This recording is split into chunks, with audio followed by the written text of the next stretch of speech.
Salut à tous, c'est DroneChip. On se retrouve aujourd'hui pour une nouvelle vidéo, un petit peu différente des autres. Je vais répondre en fait à un abonné qui m'a posé pas mal de questions où je trouvais que c'était assez intéressant. Donc du coup, je vais résumer tout ça dans cette vidéo. Cet abonné, c'est GDRub. Il se reconnaîtra par son commentaire, donc que je vais reprendre tout de suite. Donc il me dit bonjour DroneChip, j'ai vendu mon MP3 400 et je suis à la recherche d'une 125. Je recherche une moto agréable à conduire et avec du couple pour plus de sécurité lors des dépassements sur la plage 80-100 km/h. Mon premier choix s'était arrêté sur la Hyosung Comet GT 125 pour son look gros cube et une position assez droite sur la moto. En lisant les critiques, les performances ne sont pas au rendez-vous. Les possesseurs du modèle se plaignent que la moto n'avance pas. C'est ballot. J'ai parcouru toutes tes vidéos, merci. Mes félicitations par la qualité de celle-ci, images, sons et commentaires. Et je suis conquis par la MT125. Quelques questions restent en suspens et je sollicite ton avis. Donc c'est là où on va me poser toute la ribambelle de questions. Donc on commence. Première question, la position de conduite étant plus penchée, est-ce que cela n'impacte pas trop les cervicales? J'ai lu que le guidon était à section variable. Est-ce que cela permettrait d'ajuster la position? Eh bien tu vois que quand je roule avec la moto, je fais pas semblant, je fais pas mal de kilomètres. Donc pour te rassurer, j'ai pas mal au cervical. Maintenant par contre, je suis assez grand, je fais 1m83. Donc est-ce que cela joue aussi sur les cervicales, je sais pas trop. En tout cas voilà, c'est mon ressenti, j'ai pas mal au cervical. Après ça dépend ce qu'on appelle avoir mal au cervical. C'est-à-dire que c'est sûr qu'après 700 km dans la journée, t'en as plein le dos, t'en as plein les cervicales, etc. Maintenant pour faire une balade de 2-3 heures, honnêtement pas de souci à te faire. Concernant le guidon, je te rassure, on peut le régler. Donc d'origine, il est déjà assez relevé, mais on a encore un petit cran de manœuvre où on peut encore relever un petit peu les commandes. Deuxième question, peux-tu me rassurer sur les dépassements, accélération et le potentiel de la MT125? Eh bien écoute, comme tu as dû le voir sur ma chaîne, j'ai fait une vidéo accélération où j'ai fait pas mal d'accélération sur les différentes plages en fait d'utilisation. Donc honnêtement, faut pas s'attendre à ce que ce soit à 700 cm3, on est bien sur une 125. Par contre, franchement, pour une 125, ça marche pas mal. Moi, mon ressenti perso, c'est qu'en fait, jusqu'à 110 km/h, t'as pas de souci à te faire. Maintenant, si tu es à 110 km/h, tu es en train de rouler derrière une voiture et que tu veux la doubler, il faut quand même prévoir une belle distance de sécurité parce qu'en fait, le temps d'aller de 110 à 130 va être assez long.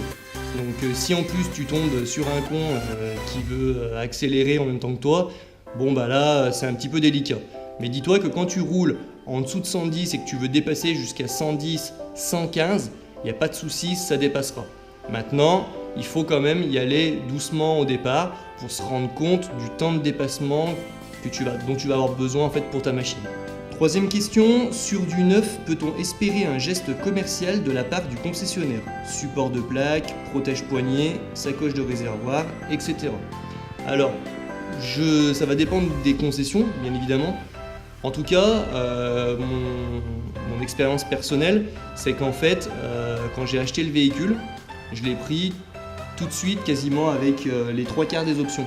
Donc du coup j'ai dit bon bah écoutez, moi vous ne me faites pas de prix sur la moto, par contre vous me faites un geste sur l'installation des options, sur le prix des options et on s'est mis d'accord en fait à ce niveau là.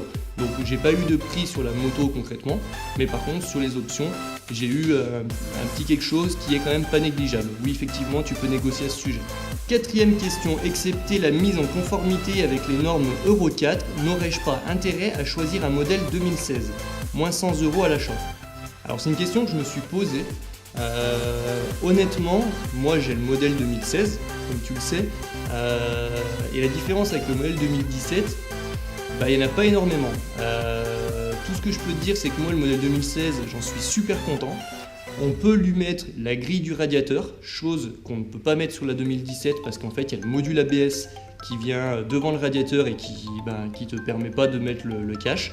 Donc du coup, il y a certaines petites options que tu peux pas mettre sur la 2017 mais que tu pouvais mettre sur la 2016. Donc mon avis perso, la 2016, j'en suis super content. Maintenant, la 2017, la prendre, pas la prendre. Honnêtement, on reste sur du 125. Oui, l'ABS c'est top. Par contre, si tu arrives vraiment à bien jauger ton frein, honnêtement, c'est quand même assez sympa des fois de ne pas avoir l'ABS. Donc ça dépend des conditions en fait, ça dépend des circonstances, des actions dans lesquelles tu es. Moi, l'ABS, par exemple, sur route sèche, j'en serais super content. Tu peux rentrer plus tard dans le virage, freiner plus tard. Maintenant, au risque qu'un jour l'ABS déconne pendant une seconde et que tu ailles au tas. Donc moi je préfère rester sur un système où il y a le moins possible d'électronique pour pas être trop embêté. Voilà, c'est mon ressenti, mon avis perso. Maintenant, à vous de juger. 5e question, au milieu de la vidéo Yamaha MT125 full option. À 6 minutes 11, 11 minutes 19, tu portes une combinaison plutôt sympa. Pourrais-tu, s'il te plaît, nous indiquer la référence? Eh bien la combinaison, elle est devant toi. Je roule en fait en textile. Pour la simple et bonne raison que le cuir, je trouve que c'est trop raide, je trouve que c'est trop chaud. Pour le laver, c'est pas forcément évident. C'est mon ressenti perso, encore une fois. Mais voilà, moi je roule en RST. La marque RST, c'est une marque qui est peut-être pas super connue. Mais franchement, c'est un super rapport qualité-prix. Au niveau de la veste, donc je suis sur une RST modèle Ventilator 5.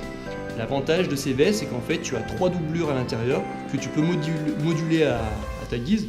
Et du coup, l'été, tu peux rouler en modèle justement Ventilator, où là, en fait, tu vas vraiment sentir le vent à travers la veste et c'est super agréable. Pour le pantalon, c'est pareil.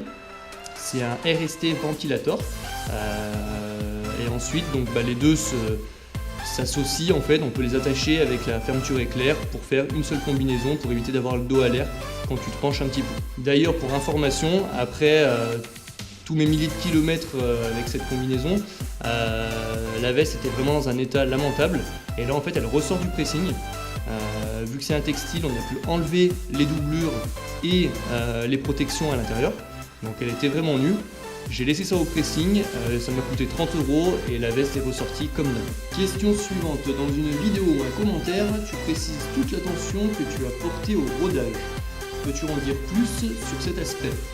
Eh bien effectivement, quand j'ai acheté le véhicule, en concession et dans les garages, dans d'autres garages, je m'étais renseigné pour le rodage. Et en fait, c'est super simple, c'est juste que personne n'y pense. Dans le manuel constructeur de la moto, chose que personne ne lit, soyons francs, il y a en fait une petite rubrique rodage où il t'explique à partir de combien de kilomètres tu peux monter à certains régimes. C'est-à-dire qu'ils vont dire par exemple jusqu'à 500 km tu peux pas excéder 6000 tours, ensuite de 500 à 700 tu vas pouvoir aller jusqu'à 7000, etc., etc. Donc c'est tout expliqué dans le manuel. Moi je l'ai respecté à la lettre, voire un petit peu plus, c'est-à-dire que même quand le rodage était terminé, 500 km après, j'ai pas tiré constamment dans la moto, je l'ai bien laissé prendre son rythme de croisière et franchement aujourd'hui j'en suis super content. Ensuite, que penses-tu des nouveaux coloris 2017 Night Fluo, Tech Black et Yamaha Blue? N'ayez pas peur du noir, argument Yamaha. Alors, justement, ce modèle 2017, il y a un truc que je trouve top, c'est ces nouvelles coloris. J'en suis super content avec la mienne, la grise là avec les jantes bleues. Par contre, j'avoue que le Night Fluo me plaît quand même plutôt pas mal. Comme vous voyez là, au niveau des gants et du casque, j'aime bien cette partie fluo. Je me dis que si j'avais cette moto dans cette coloris, ce serait le top du top. Ça s'associerait super bien. Maintenant, après, voilà, hein, c'est les goûts et les couleurs. Night Fluo, je dirais que je le mettrais en numéro 1.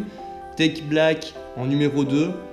Et l'autre en numéro 3. Ouais. Non, c'est vraiment Night Fluo et Tech Black qui pour moi sont les plus jolis sur cette gamme 2017. Allez, dernière question. Tu résides en montagne avec somme toute un climat assez pluvieux. Comment se comporte la moto sous la pluie? Les pneus ne sont-ils pas trop glissants? Serait-il pertinent de les changer pour gagner en adhérence? En te remerciant par avance, bien à toi. Eh bien écoute, c'est une super question. Moi, avant, je roulais sur une RS4 125. J'avais les pneus d'origine, c'était des Sava. Ça allait pas du tout, c'était vraiment de la grosse daube. Et puis après, je suis passé sur les Metzeler M7RR, où là, je jurais plus que par ça.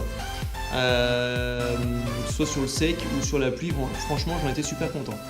Et quand j'ai acheté la Yamaha, je me suis dit, mince, il n'y a pas les Metzeler, qu'est-ce que je fais? Je me suis dit que, vu que c'était quand même des Michelin, j'allais, c'est quand même une super marque Michelin, enfin je veux dire c'est quand même une grosse renommée, je me suis dit que j'allais quand même essayer de leur faire confiance et de voir comment ça allait se comporter. Et bien sur la Yamaha MT125, pour moi ça sert strictement à rien de mettre autre chose. Sur le sec, ils chauffent super vite, ils ont une super accroche, et sur la pluie, franchement, ils se comportent super bien. Bien évidemment, faut pas oublier qu'on est sur la pluie, donc qui dit pluie dit route grasse, dit peut-être un peu d'essence sur la route, donc faut faire quand même super attention. C'est pas les pneus qui vous feront tenir sur la route, que ce soit une marque ou un modèle de pneus, il faut toujours être super vigilant. C'est pas les pneus qui font l'adhérence sur la pluie, même si ça y joue un peu, c'est surtout vraiment les réflexes et le comportement du pilote. J'ai répondu à toutes vos questions, je prends de l'avance pour ceux qui vont me demander en fait la paire de bottes que j'ai là sur le tapis. C'est en fait des Alpinestar, des Gore-Tex SMX 6. J'en suis super content, c'est le top du top. Honnêtement, si vous voulez une paire de bottes qui est assez esthétique, qui est pas trop chaude, mais qui en même temps est étanche, franchement aujourd'hui j'en ai essayé pas mal et c'est vraiment celle que je recommande.